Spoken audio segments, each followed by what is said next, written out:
En 2012, une équipe du projet sécurisation foncière s'est rendue à Banzon, une plaine risicole de l'ouest du Burkina Faso, pour recenser les différents usagers des terres afin de procéder à l'immatriculation des parcelles.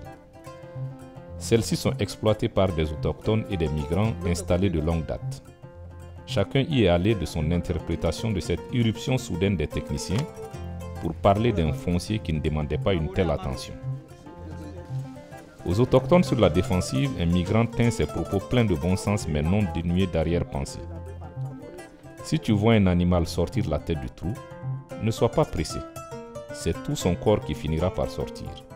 Autrement dit, ce qu'on vous présente aujourd'hui comme une option, à savoir vous doter d'attestation de possession foncière rurale, vous sera imposé demain.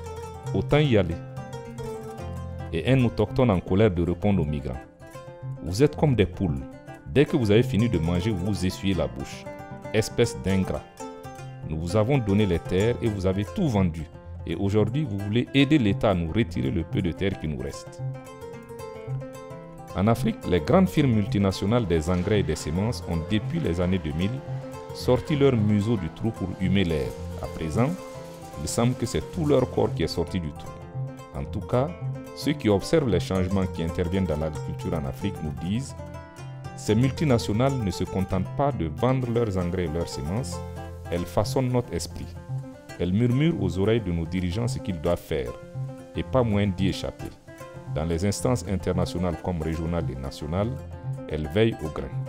Leur nouvelle trouvaille s'appelle Pôle de croissance agricole, comme il en existe un à Bagré.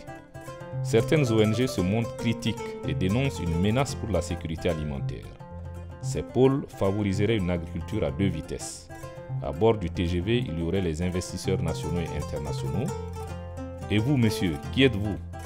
Petit paysan, descendant d'une lignée de grands paysans, mais sans terre et sans argent. Allez à la gare de l'Est où vous attendent les taxis-brousses. À présent, une question se pose. Que faire face à ce rouleau compresseur idéologique qui nous veut du bien en orientant les politiques, c'est-à-dire les décisions et les ressources dans le sens de ses intérêts? Je n'ai pas de réponse, mais j'ai en mémoire ce que dit la sagesse populaire africaine.